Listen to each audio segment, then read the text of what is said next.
नमस्कार दोस्तों, स्वागत है आपका प्रयागराज न्यूज़ चैनल पर। आज की डिक्टेशन लिखने के लिए तैयार हो जाइए। Ready, start. कहीं भी यदि नौकरी की तलाश करनी है या अपना कोई व्यवसाय चलाना है तो पढ़ाई लिखाई बहुत ज़रूरी है। एक अच्छा पढ़ा लिखा व्यक्ति ही एक अच्छी नौकरी पा सकता है, चाहे सरकारी हो, अर्ध सरकारी हो या प्राइवेट। साथ ही उसके काम करने की एक अधिकतम आयु भी निश्चित होती है। इसके अलावा बीच बीच में उसके कार्यों का वार्षिक मूल्यांकन भी होता है, जिसके आधार पर उसके आगे के प्रमोशन निश्चित किए जाते हैं। आखिर ये सब मापदंड हमारे राजनेताओं के क्यों नहीं हो सकते?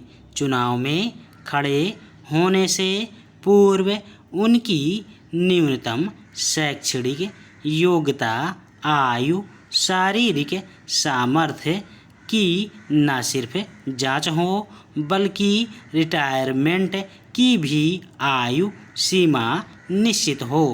जवाहरलाल नेहरू ने संविधान सभा में कहा था कि जिन अनपढ़ लोगों ने स्वतंत्रता संग्राम में अपना सब झोंक दिया, शैक्षणिक योग्यता की अनिवार्यता लगाकर उन्हें चुनाव लड़ने के अधिकार से वंचित नहीं रखा जा सकता। लेकिन क्या नेहरू आज के संदर्भ में भी यही कहते? उस वक्त के स्वतंत्रता सेनानी आज चुनाव नहीं लड़ रहे हैं। 1947 से 2017 के मानव संसाधन में अंतर भी आया है।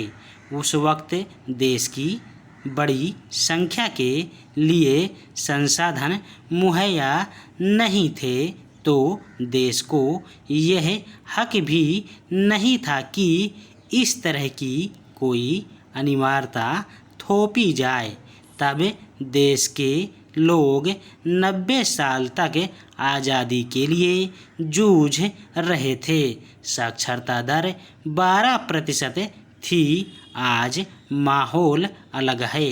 संसाधन बेहतर हैं, देश की साक्षरता 74% के आसपास है। ऐसे में क्या न्यूनतम शैक्षणिक योग्यता 8वीं पास भी नहीं रखी जा सकती?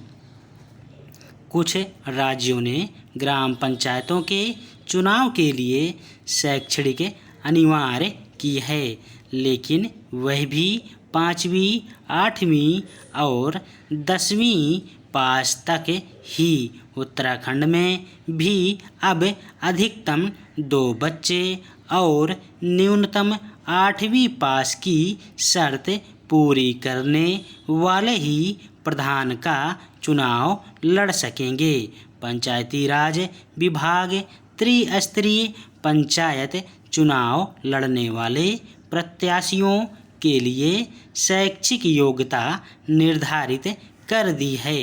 राजस्थान एवं हरियाणा सरकारों ने वर्ष 2015 में अपने पंचायती राज कानूनों में संशोधन कर पंचायत चुनाव में लड़ने के लिए न्यूनतम शैक्षणिक योग्यता निर्धारित की है।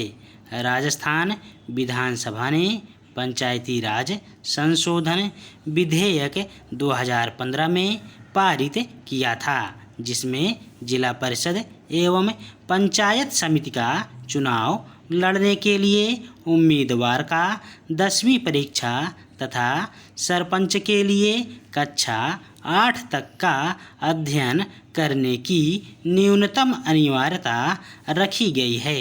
बाद में हरियाणा ने भी इसी तरह का कानून बनाया। हरियाणा सरकार ने ग्राम पंचायत का चुनाव लड़ने के लिए शैक्षणिक योग्यता 10वीं पास रखी। धन्यवाद।